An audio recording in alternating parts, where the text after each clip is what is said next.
Começando mais um Papo Pontual, o seu podcast semanal.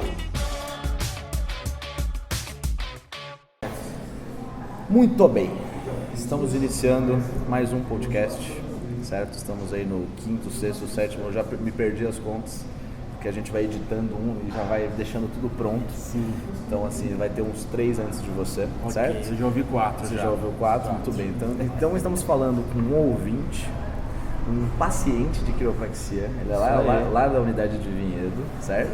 Então hoje vai ser uma mescla, porque geralmente a gente pega uma pessoa que é de uma profissão, algo muito diferente que as pessoas têm dúvida, e também misturar um pouco com a quiropraxia, já que a gente está nesses dois mundos. Então estamos aqui com o Bruno, me dá nome completo e o que você faz da vida, Bruno. Tá bom.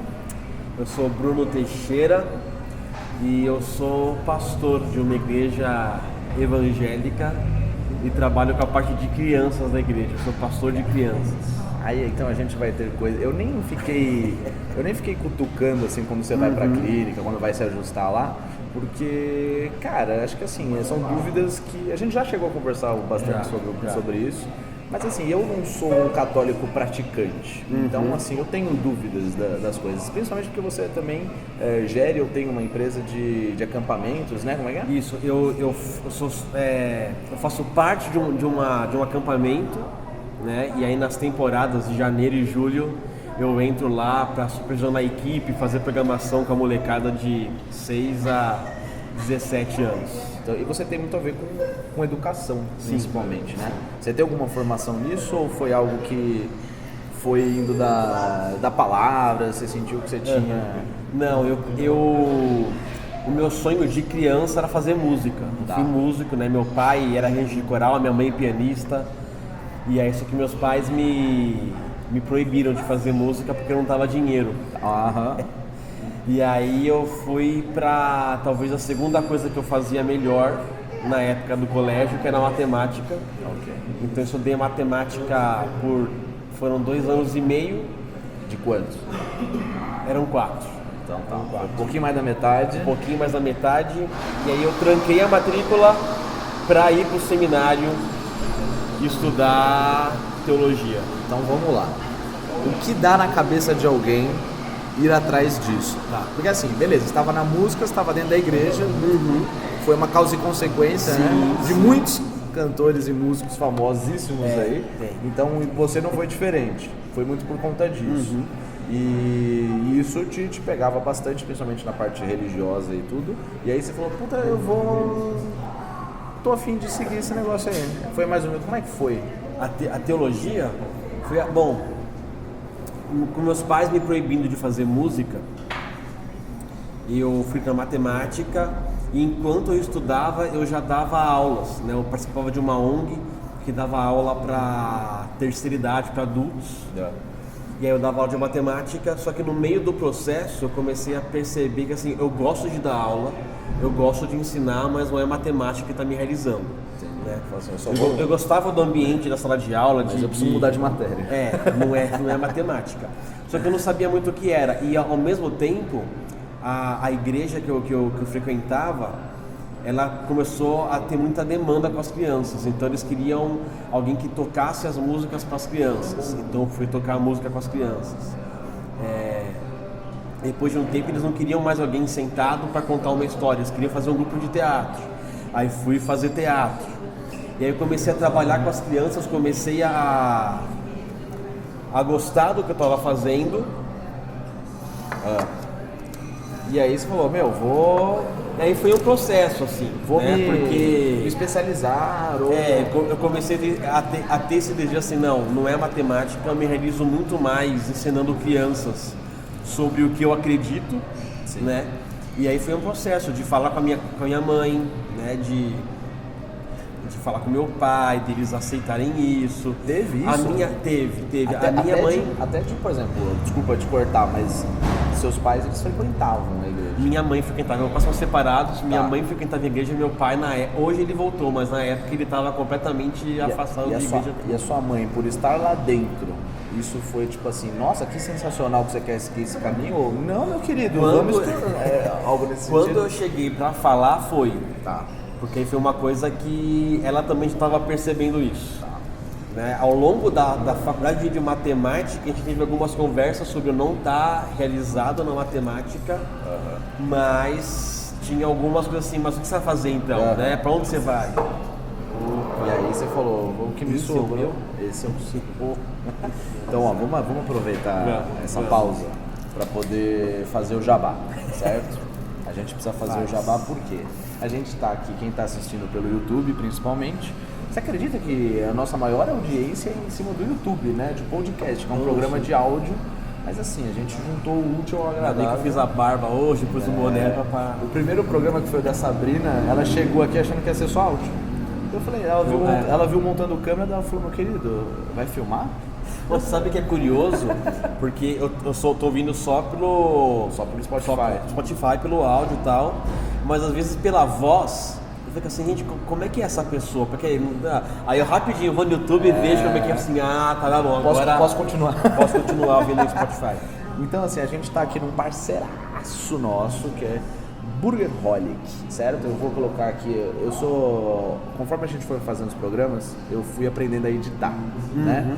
Então hoje, assim, eu sou um exímio editor, mentira, mas assim, tô me virando. Então daqui a pouco, ó, vai aparecer, apareceu aqui toda a informação de endereço, mas assim, o que eu posso falar para quem tá ouvindo, segue lá no Instagram, Burgerholic, lá você vai procurar em Jundiaí, é a melhor hamburgueria. O Bruno, por se acaso, foi lá na clínica, falou, cara, eu assisti o podcast do André Bellini lá, né, que era o cantor. Ele falou, cara, o que vocês estavam comendo ali, né? Eu tô muito afim de experimentar aquela azeitona empanada. Brother, azeitonas empanadas. Nunca vi isso na minha vida, mas assim, eles acertaram muito em cheio. Porque azeitona é bom, e qualquer coisa empanada também já é bom. Então eles juntaram o útil ao agradável. Muito bom, e o Bruno tá vai comer um lanche aqui sinistro. Existe um parmesão que é crocante por cima. Ó, boa sorte, meu querido. Vai que vai. Vai uma fotinha disso aqui. Vamos deixar não vai durar até o fim. Deixar registrado. Porque, ó, sensacional. Depois vocês vão lá no Facebook e no Instagram para vocês poderem seguir o Burgerholic também. Agradecer mais uma vez os meninos que vão participar do podcast, porque eles criam as paradas do lanche. Nossa, eles fazem as combinações, eles fazem as geleias e tudo mais. Muito bem. Consegue falar enquanto come? Vamos tentar. Vamos lá. Tá, qualquer coisa você me breca, a gente pausa, tá? Bom, então beleza. Então a gente parou no sentido que você foi falar com sua mãe. Isso, com a minha mãe. E na hora ela falou assim, ó, acho que é isso mesmo que você tem que fazer. Tô entendendo que é isso aí também. Vamos começar o processo de encontro lugar para você ajudar. E aí as instituições de ensino teológico sérias, elas nunca, não é como uma faculdade que você vai lá, se inscreve, ponto, acabou e entra, né? Só tem todo um processo para você entrar. E aí, por exemplo, eu tinha que estar vinculado a uma igreja, isso eu já estava, e os pastores da igreja tinham que mandar uma carta de recomendação, diz assim, ó, ele, por nós aqui, está aprovado a estudar. E aí fui falar com os pastores da igreja, e eles também assim, ó, a gente já ia falar com você já, porque a gente viu seu desempenho aqui, tudo que você faz, a gente já ia te recomendar. A gente ia sugerir que você fosse, exatamente. Então hoje, esse é o caminho de se virar pastor? Você tem algum pré-requisito, você precisa ou não? Ou hoje assim, então, para estudar, você tem que fazer uma faculdade teológica. Mas você fazer uma faculdade de ensino teológico não te torna um pastor. É mais ou menos como você fazer faculdade de direito para você ser um advogado mista na OAB. E aí, isso estou falando que se chama das igrejas históricas protestantes, né? Então, aquelas que são mais antigas, assim. Então, batista, presbiteriano, acho que numa Assembleia de Deus também, que depois você passa por uma coisa que chama concílio, que é tipo uma prova da OAB, só que é uma prova oral. Então, sentam uns 10, 15 pastores na sua frente, te fazem todo tipo de pergunta possível teológica, você tem que saber responder, encontrando na Bíblia as respostas, não pode ser só, eu acho que é isso, tá? Filosofar só. Para tudo você tem que dar uma referência de acordo com a Bíblia. Se você passa, aí você se torna pastor. Então existe uma prova final. Existe uma prova final. E beleza, entendi que existe esse caminho. Comparando, eu também, né? Teoricamente você precisa fazer uma faculdade de quiropraxia para poder atuar com quiropraxia. Sim. Mas hoje no Brasil isso não é regulamentado. Então, teoricamente você tem de tudo aí, né? Você tem fisioterapeuta, você tem massoterapeuta, você tem curioso, você tem uma cacetada de gente falando que faz quiropraxia. Isso acontece também ou não? Acontece. Existe uma fiscalização? Não existe? É bizarramente desproporcional a quantidade de... Como é? Existe muita gente que fala que é pastor e nunca passou por esse processo. Né? O meu diploma de pastor, no caso, ele não é registrado pelo MEC. Tá. Né? Então eu não... Hoje eu não, teoricamente, não tenho uma profissão reconhecida. Apesar da minha profissão ser regulamentada e, né, tem... Em outros países isso é diferente ou não? Sim, sim. Nos Estados Unidos, por exemplo, é bem comum alguém fazer teologia e ele pode ser o que eles chamam de conselheiro cristão, né? Que é o equivalente a um psicólogo que ele pode atender no consultório dele e tal, mas todo mundo que chega sabe que ele vai aconselhar e fazer diagnóstico de acordo com a Bíblia. É regulamentado. É regulamentado. O meu diploma, ele me dá direito a algumas faculdades de fazer mestrado em algumas faculdades no exterior. No Brasil, massa. que não... Entendi. Hoje, algumas faculdades de teologia já tem o MEC. Tá. A minha, que eu fiz, não tem. Tá. Eles não têm muito interesse por conta disso. Por conta de processos, né? Institucionais. Mas hoje em dia tem igrejas que não tem um pastor de carteirinha, né? Um pastor realmente que passou por todo o processo, mas alguém que se destacou, que por algum motivo mostrou que tinha conhecimento e a igreja acolheu como pastor e tornou pastor. Entendi. Mas geralmente nessas igrejas que a gente fala são históricas, né? Essas igrejas que são mais tradicionais, aí tem que passar por esse processo, não tem pra onde fugir, não tem jeito. Você até às vezes pode ser um líder na igreja, pode acabar fazendo algumas coisas que tem a ver com o pastor, mas você não tem o cargo, o título de pastor. Tipo, a intenção é boa, mas assim, vai estudar. Teoricamente. Mas mesmo eu, né, eu sou pastor, eu trabalho com crianças, mas eu tenho pessoas para fazer o que eu faço. Entendi. Nem todo mundo quer ser um pastor, né? Mas às vezes ele no tempo vago que ele tem, ele que também quer ensinar crianças. Então tem gente na igreja Que se divide nesse... que quer fazer algumas coisas que o pastor faz, a gente ensina como fazer, mas não tem o título de pastor. Na hora do vamos ver mesmo, é minha cara. Entendi. Gente, vamos fazer o seguinte, eu tô com dó.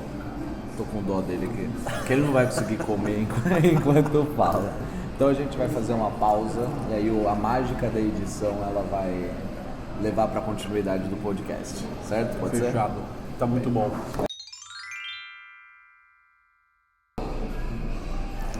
Sabe que como eu sou batista, né, a gente tem a associação batista. Aí você tem a carteirinha, né, que você... Sabe, se tem alguém mal no hospital, você pode entrar, né, tranquilo pra você orar com a pessoa, falar com a pessoa e tal. E aí você paga uma anuidade, mas você tem toda uma assistência. Você tem, se eu morrer, por um tempo eles dão uma pensão pra minha esposa. Existe Tem a questão do velório, todas as coisas são pagas, assim. Outro dia estavam querendo saber quantos topariam participar de um plano odontológico para todos os pastores associados e tal, né? Mas eu tô falando, é bem isso. A pessoa se associar com o intuito de se beneficiar de alguma forma só. Não pra... Porque podia muito bem falar assim, ó, seguinte, esse dinheiro vai ser todo usado para ajudar a regulamentar uma profissão. O que mais? Não, é isso. Aí as pessoas não iam pagar. Toda vez que falar isso, eu lembro de um capítulo de Friends que eu acho que era o Chandler e a Phoebe, ou era o Joey e a Phoebe, eu lembro que a Phoebe estava envolvida, que a Phoebe falava que existem ações altruístas e o outro falava assim que não existe, todo mundo quer alguma coisa em troca. Aí foi o episódio inteiro ela tentando provar que existia alguma coisa altruísta e ele não, no final ele ganha e ele fala assim, você só fez tudo isso porque você queria ganhar a aposta, né? É raro ter alguém que faz alguma coisa, vou fazer só pela causa. Mas eu acho que muito disso em conta do inconsciente coletivo que existe, né? Hoje você foi ensinado a isso, né? Então é complicado, porque uma coisa que você aprendeu a vida inteira e alguém te falar que tá errado, é difícil, né? É o que eu passo toda vez, né? É o que eu passo toda vez quando eu dou uma palestra de Kiro, entendeu? É mostrar pra pessoa assim, você passou a vida inteira cuidando das suas dores e das suas doenças e não passou uma vida inteira cuidando da sua saúde, que são duas coisas completamente diferentes. Algumas pessoas caem a ficha, outras pessoas... É isso aí mesmo. Sim. Teve um aí que hoje eu dei uma bronca no paciente por causa disso. Mas só dei uma bronca porque eu tinha intimidade. Porque eu falei, se queixando. Eu falei, mas você tá fazendo atividade física que eu falei pra você fazer? Você tá fazendo isso, você tá fazendo aquilo, você tá cuidando? Não. Cara, mas assim, não tem atalho. Você precisa pensar desse jeito, você precisa cuidar dele. Mas agora que eu tô com dor, eu preciso cuidar da minha dor. Então eu falei, mas você percebeu que você tem essa linha de raciocínio desde o começo e não funcionou? Você precisa entender que assim, cuidando da sua saúde, consequentemente, esses problemas, essas queixas, elas vão se acertando, né?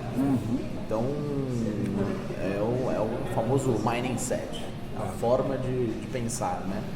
E hoje todos esses coaches aí que se espalharam pelo Brasil, eles falam, mindset. E é isso, porque o poder está na mente. Né? Se você for investir, fazer coisas de investimento. Uma frase que a gente usa no programa na igreja, que é o celebrando a recuperação, como se fosse um AA. Né? E aí uma frase que a gente usa muito lá, nem sei se usa em outros lugares, mas lá fala muito, que é nada muda se nada muda.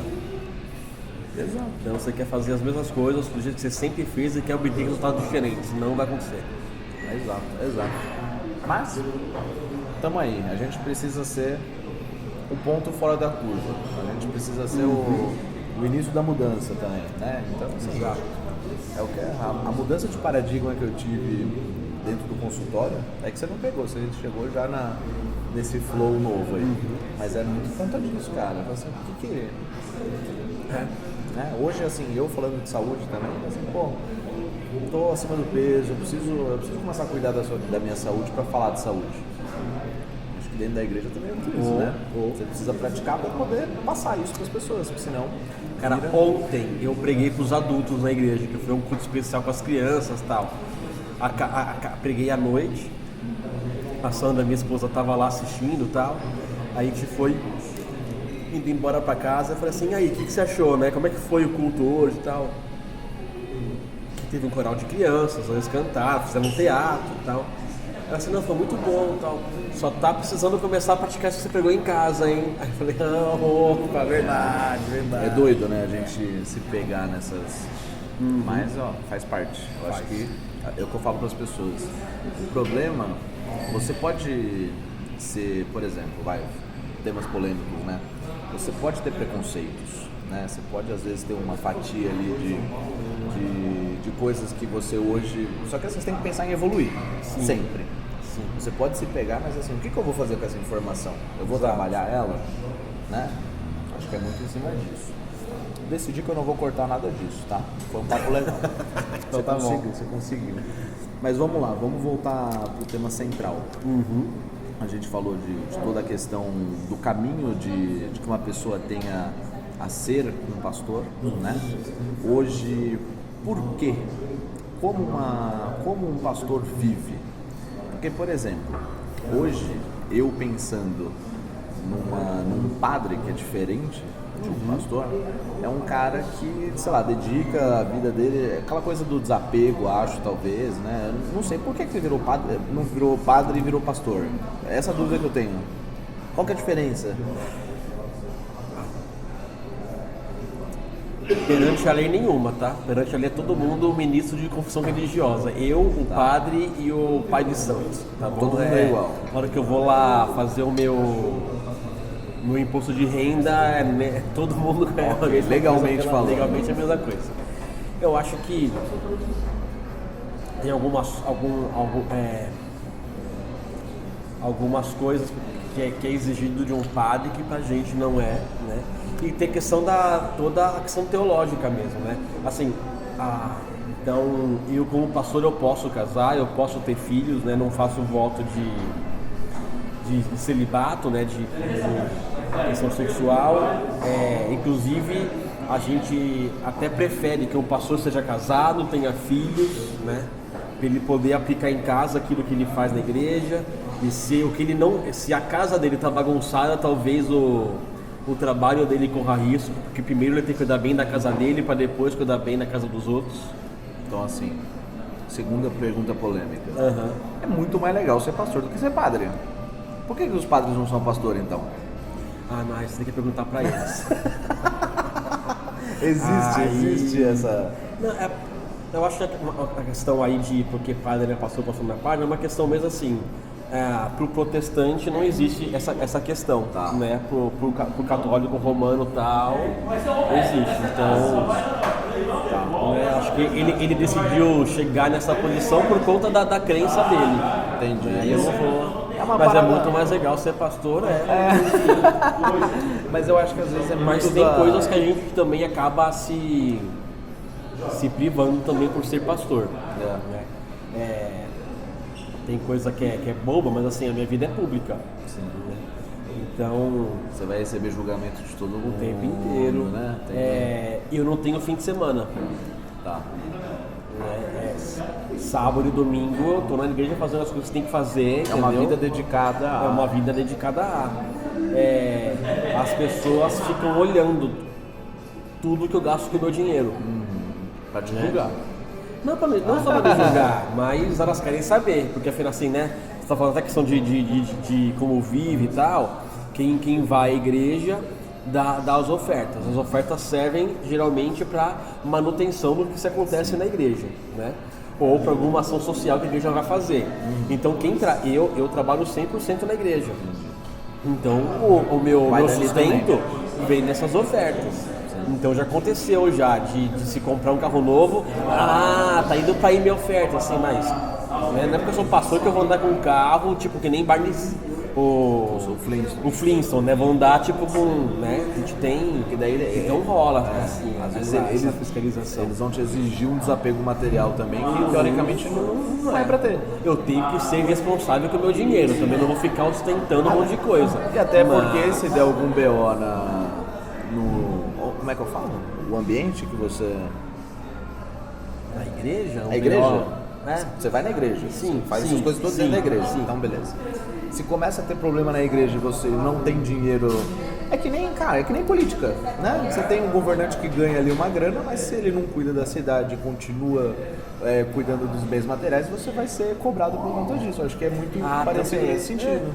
Por exemplo, que o cara trocou de carro e a igreja tá caindo aos pedaços? Sim. Nesse sentido que eu tô falando, isso, né? Sim, com certeza. E outra, que nem... Cara, isso aí é que nem celebridades, né?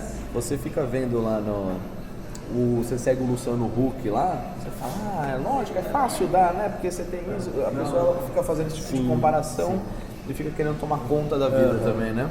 Mas aí, então, a coisa que a gente, né, tem a questão financeira, tem a questão que eu sou pessoa pública. Eu tenho um dia de folga, né? Segunda-feira é oficialmente meu dia de folga. Que nunca... Mas, é um exercício a gente ensinar todos os membros da igreja que é a nossa folga. Mas se alguém morre, não pode assim, é minha folga, eu não vou fazer o velório hoje, entendeu? Alguém tá... Não tem, eu tenho... Você faz velório também? Já fiz. Apesar do meu foco maior ser criança, já aconteceu. Você já passou por todos os ambientes ali? Você tem que passar ou não? Ou naturalmente você passou? Já. Por você ser pastor, você acaba passando. Uma hora ou outra, tem coisas que depende do seu foco de pastorado, você vai passar mais. Né? Tem coisa que menos. Então, como eu trabalho com criança, eu vou muito mais às maternidades do que aos velórios. Entendeu?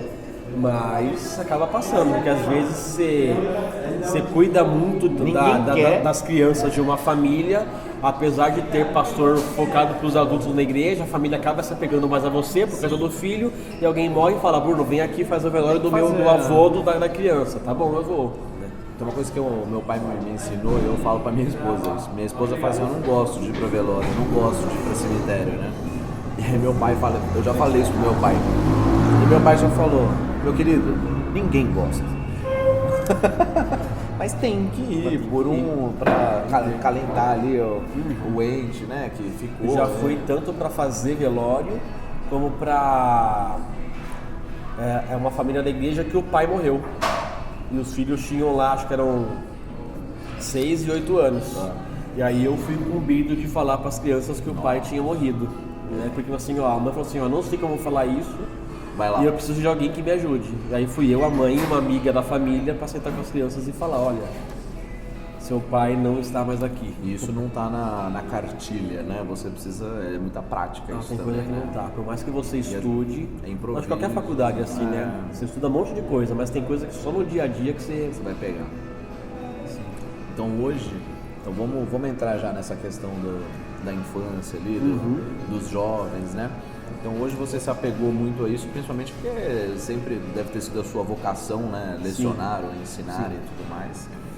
Hoje, como é que você vê, principalmente nesse ano que a gente está e tudo mais, como é que você vê a juventude dentro da igreja? Você sentiu alguma diferença nesse sentido? Por exemplo, tá vindo muito menos jovens para a igreja, ou tá vindo mais, ou em questão da educação, como é que dedicação, você sente alguma coisa nesse sentido ou não?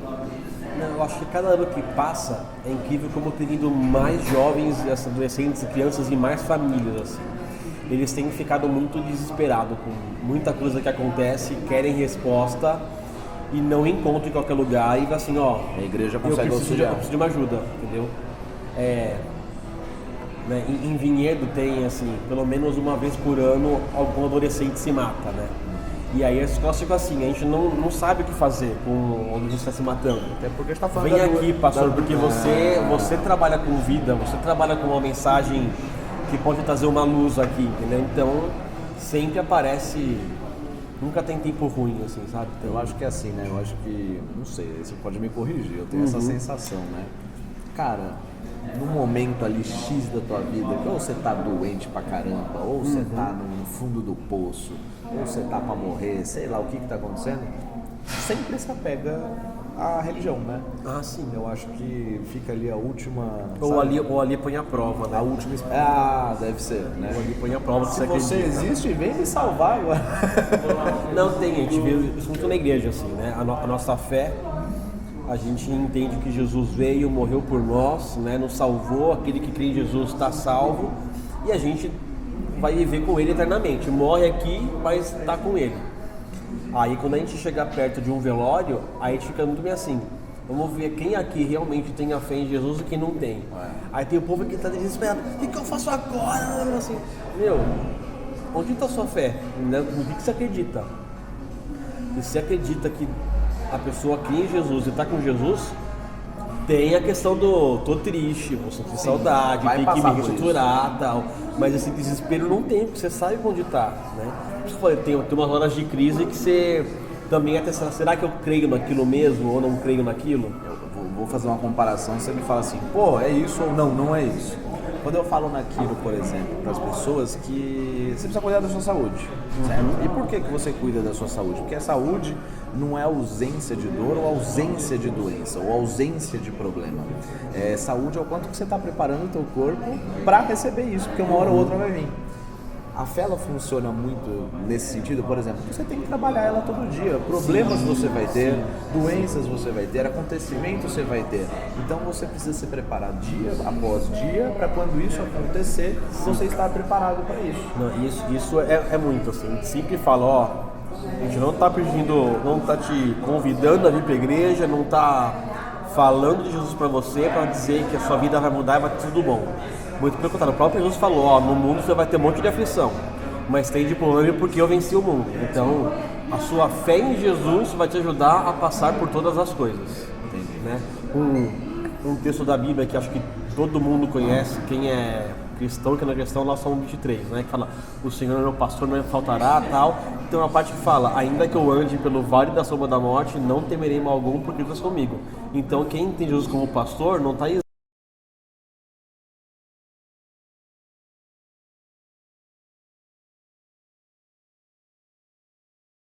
problemas, vai ser difícil, tem coisa que vai doer, mas eu não posso perder.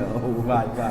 Todo mundo conhece porque tá aí todos os caminhões ali. Tá, mas é isso mesmo. Um monte de casa tem a Bíblia aberta nesse salmo, é isso mesmo. Né? Justamente para fixar, né? É bem isso, né?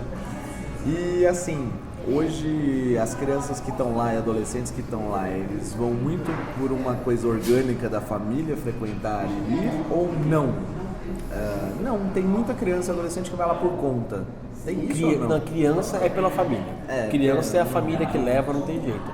Os adolescentes, já aí tem adolescente que vai sozinho, que ninguém da família é cristão, cada um uma coisa, o adolescente vai sozinho. A minha esposa, quando ela se converteu ao cristianismo quando era adolescente.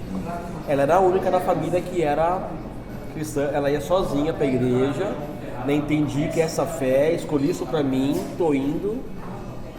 E ponto assim, a criança já é mais o pai. Já aconteceu, assim, de uma criança que veio lá, convidou um amigo da escola para ir, aí a criança foi sozinha, porque o amigo convidou, e mais pra frente a criança gostou tanto que ficou pedindo pros pais levarem também, aí a família acabou. Eu acho que tem que agregar família, né? Qual foi a minha maior encheção de saco pra você, né? Pra levar a família.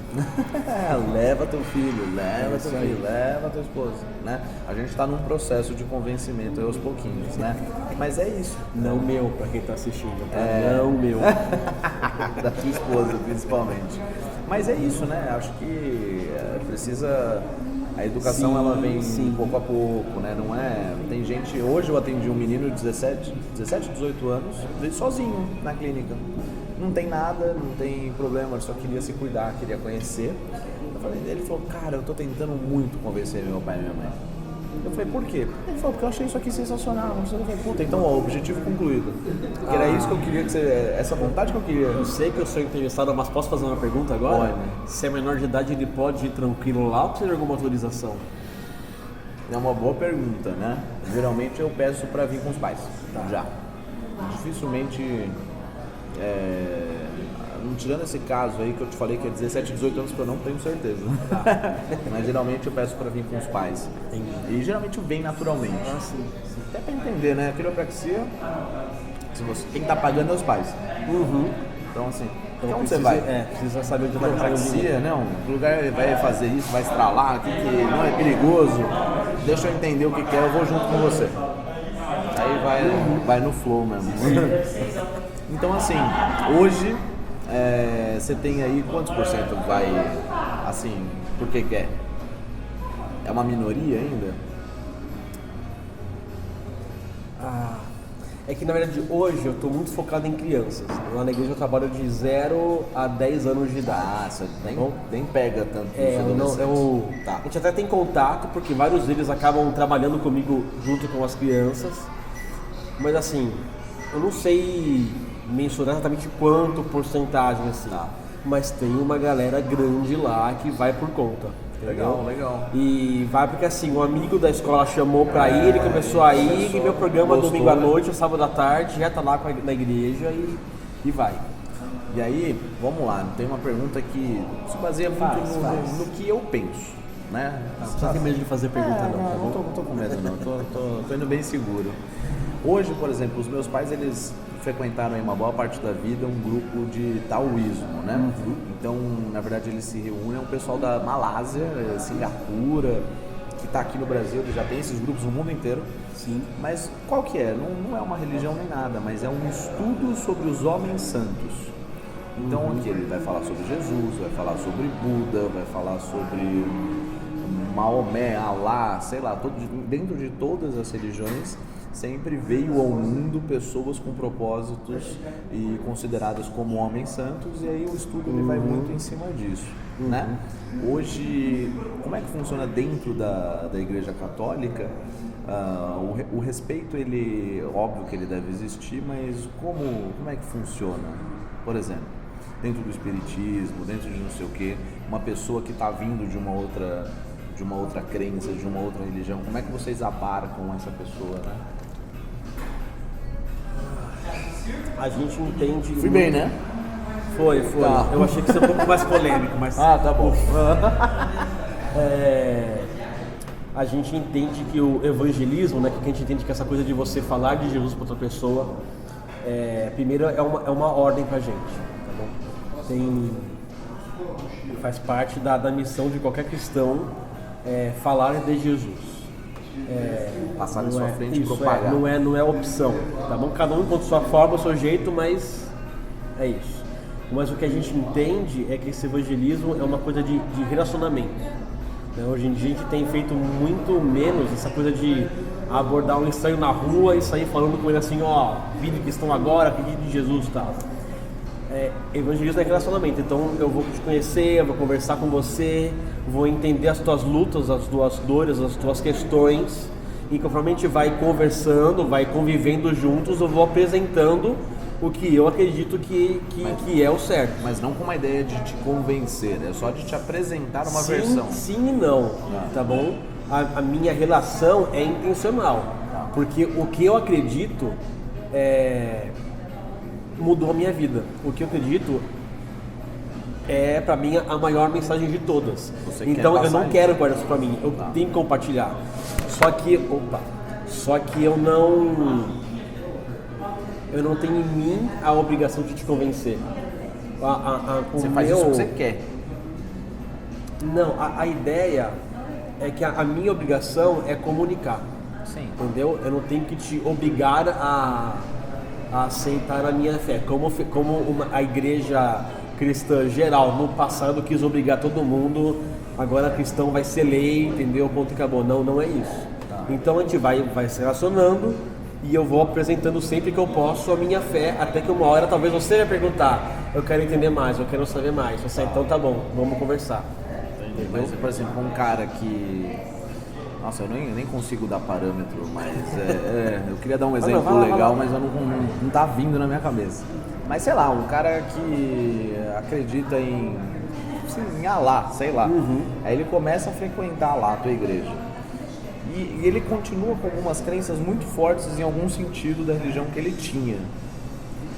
Você, dentro de você e dentro de todo o processo, você, ok, eu aceito isso e vamos tocar a vida? Ou tipo, por dentro fala assim, não, eu preciso convencer esse cara que isso aí tá meio errado e o certo é o meu? Acho que as duas coisas. Tá. Tá bom? Então, a gente não obriga ninguém que vai aos cultos seguir o que a gente está falando. A gente entrou na igreja, entendeu? Você vai ouvir o que a gente acredita que a Bíblia fala. Você tem que estar disposto a tal. Mas o que a gente faz? Quando a pessoa sinaliza que ela que a gente chama de se converter, né? Que ela passou a adotar aquela fé, a gente entende que ela entendeu talvez a parte principal, mas não conhece tudo. Então a gente vai caminhar com essa pessoa, né? E aí nesse processo, se a pessoa topou caminhar, então nesse processo a gente vai, baseado na Bíblia, mostrar o que ela está fazendo de errado, de certo, o que ela clica assim, você clica isso aqui, mas olha o que a Bíblia fala, a Bíblia diz uma coisa diferente. E nesse processo a gente vai ajudá-la a alinhar ali as coisas dela. Se a pessoa acreditar nisso, ela vai seguir. Sim, mas isso é um processo para todo mundo, assim. Eu constantemente sou confrontado com um monte de coisa que eu faço errado. E aí assim, mas a Bíblia é diferente. É verdade, tem que mudar isso aqui. Hoje, você crê que o que está na Bíblia, o que toda a igreja evangélica passa também é uma 100% de verdade? Ou você acha que, às vezes, até dentro de algumas leituras, a gente está falando de décadas, séculos e tudo mais, o quanto disso se modificou até chegar no que a gente está hoje? Você percebe aonde eu quero chegar? Né? Por exemplo, a gente está falando de um livro, certo? Esse livro foi escrito por alguém, só que ele foi lido e editado por outros alguém. Sim e não. Então vamos lá. Eu Então, não entendo, eu estou te perguntando. Então tá bom. Vamos por parte então. Então sim, eu creio que tudo que está na Bíblia é verdade. 100%, tá bom? O que existe hoje é que, como qualquer leitura, cada um pode ler e dar sua interpretação. Então interpretações podem ser diferentes, e aí eu posso discordar de uma interpretação do texto ou não, tá bom? Mas você tem alguma interpretação, vamos lá, quero só... Entendeu? Rapidinho, é isso. A questão do texto, assim, a Bíblia, Eu tô fresquinho na cabeça porque eu dei uma aula disso esse fim de semana. Então, tá lembrando, né? Tá fácil. A Bíblia, ela demorou mais ou menos 3.000 anos para ser escrita, tá bom? Começou, né? Vou fazer pela linha mais tradicional, começou lá com Moisés, escrevendo os primeiros 5 livros, e acabou com o apóstolo João escrevendo o Apocalipse, tá bom? Esse processo demorou quase 3.000 anos. Nesse processo todo, pessoas diferentes, em épocas diferentes, com textos diferentes, escreveram a Bíblia. O que acontece de editar passou por várias mãos, né?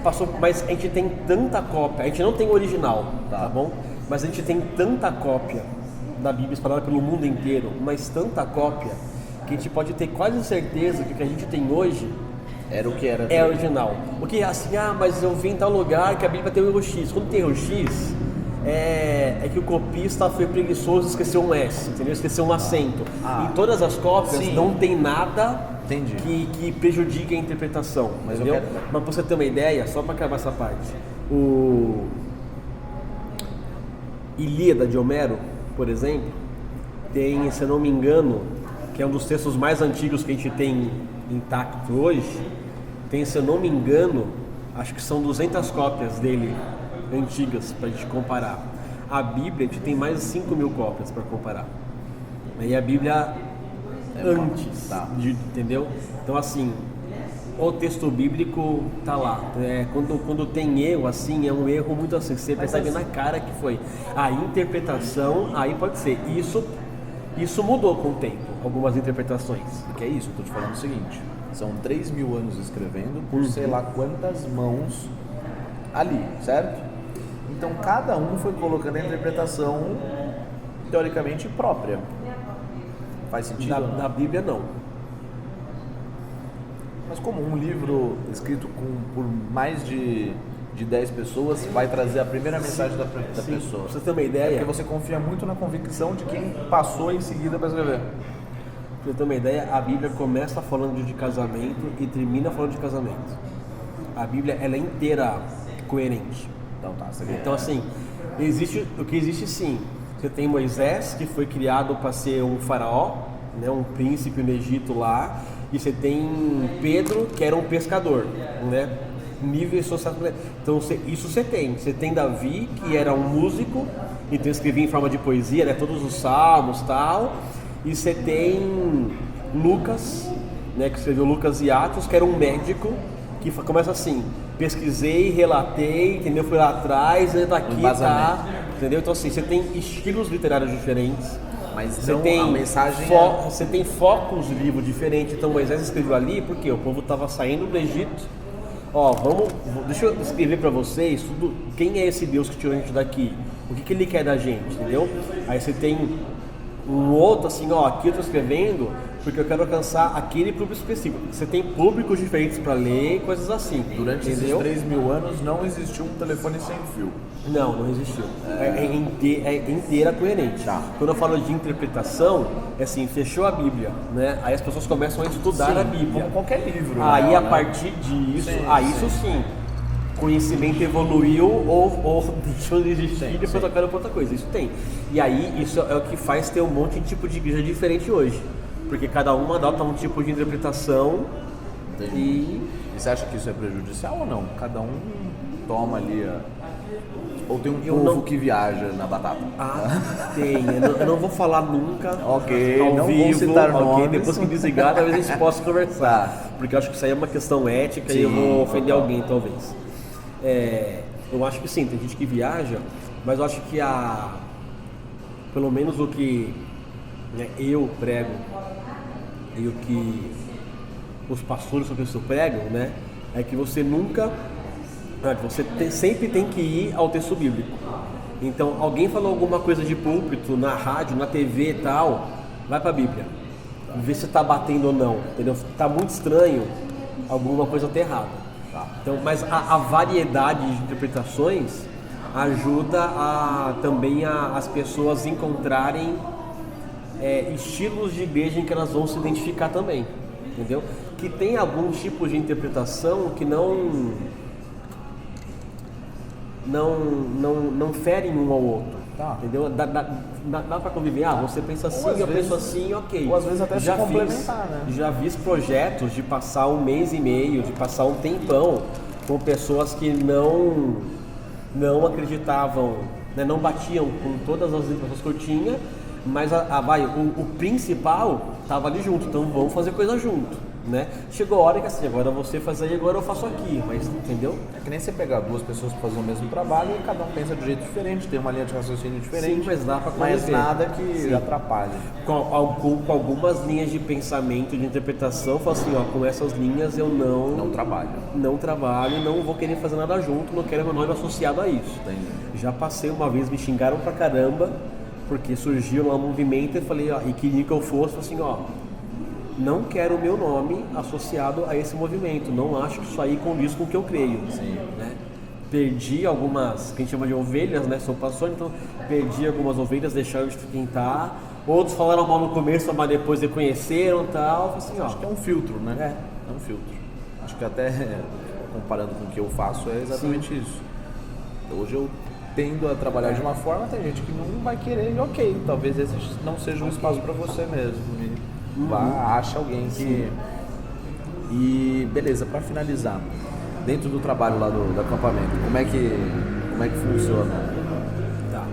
É que tem um acampamento em Campos do Jordão, a gente trabalha com crianças e adolescentes de 6 a 17 Qual anos. Qual é o nome pra gente? Ebenezer, acampamento Ebenezer em Campos do Jordão. É um acampamento de férias, então a molecada vai para se divertir, para brincar. Então assim, janeiro e julho. Uma semana para crianças de 6 a 12 anos e a outra semana de 13 a 17. Então assim, é basicamente recreação o tempo inteiro, só que é um acampamento realizado por pessoas cristãs. Então, como a nossa missão é falar do Evangelho, é falar de Jesus, existem momentos que a gente para conversar, né? Então, são assim, oficialmente, no dia são 3 momentos, mas como é uma coisa de férias, a gente não quer também fica assim, vamos ficar aqui só falando disso. Tá? Então, a gente acorda de manhã, toma um café, aí vamos conversar um pouquinho, né? Lá uma meia horinha, aí bora brincar. Né? Porque você tem uma oscilação de adrenalina ali, sim, né? Que às vezes não vale a pena você pegar a criança ali pra... Aí almoçou, você tem que ter aquela horinha pra descansar, pra depois você poder brincar de novo, né? Pra fazer digestão e tal. Então já que a gente não pode correr agora, vamos bater um papo? A gente bate mais um papo, entendeu? Aí jantou à noite, mesma coisa, jantou, vai ter a brincadeira que vai varar a madrugada, mas antes da brincadeira, vamos só bater mais um papo aqui e tal. E comunicar o Evangelho. Existem crianças que nunca entraram numa igreja e participam do... Muitas. Às vezes a minha esposa conheceu a Jesus e se converteu lá. Ela foi porque uma amiga chamou, que a amiga também não era, e convidiu uma outra e foi. Já existe há quanto tempo?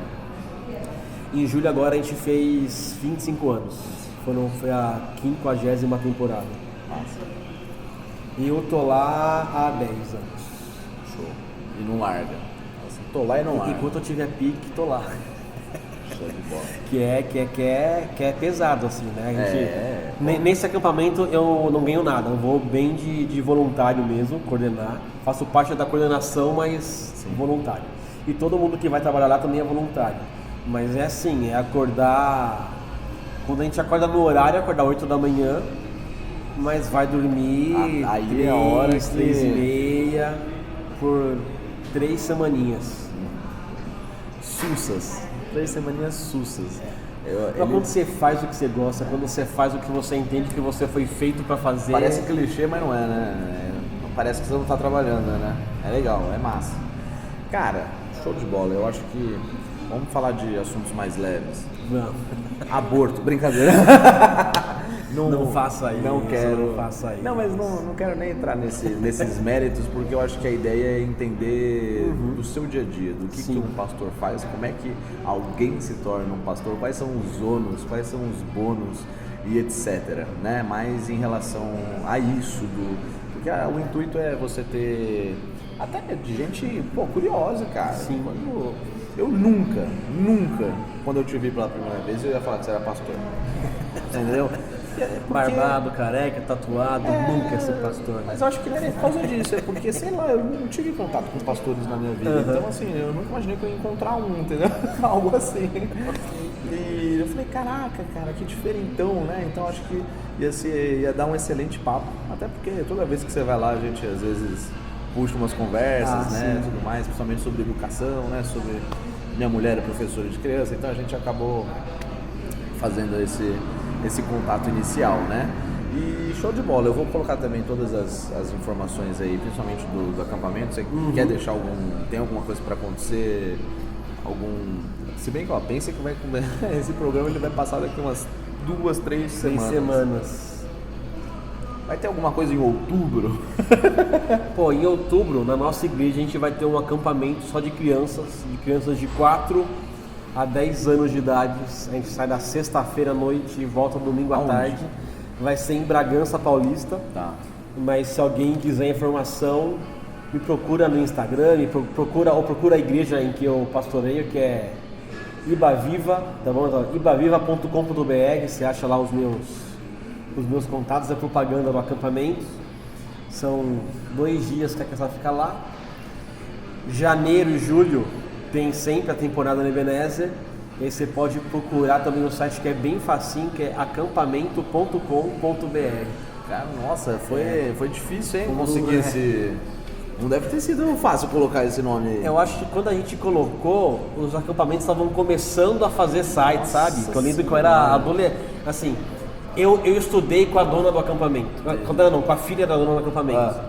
Né? E aí é tipo assim... E, né, quando eu estudei, né, a internet estava chegando para a população geral, né? Deixa eu falar, eu passei por isso. Então, né? Era e aí, mais então, novinho, então né? Ali foi fácil, tá? Hoje a gente não pode perder bola, assim. Nossa, tá vencendo o negócio, tem que pagar para manter Vai te engolir, cara. Mas aí, acampamento.com.br, você acha lá. A gente tá para lançar, acho que daqui a algumas semanas, então acho que quando for o ar já vai estar lançado. Provável. Os valores e preços para... Show de bola. A temporada. Meu querido, você é fera demais. Brigadão por ter Prazer é meu. se despencado de Vinhedo pra cá. Imagina. Mas foi por uma excelente causa, né? Passou bem, né? Passou bem? Muito Curtiu bem, o hambúrguer? Muito bem. Recomenda? Eu vou querer aprender a fazer isso aqui em casa. Pô, enquanto você não aprender, você vem aqui comer. Fechou. Sem crise. Demorou? Então, ó, todo mundo, eu vou colocar, no começo do programa já apareceu, mas está na descrição dos vídeos, toda a relação aí de sites e Instagrams e Facebooks da vida, né? Para quem está vendo a gente pelo YouTube, a gente está também pelo Spotify e Google Podcast, para quem quer só ouvir, né? Às vezes as pessoas não sabem que podcast é coisa de áudio, um programa de áudio, Quer ver, né?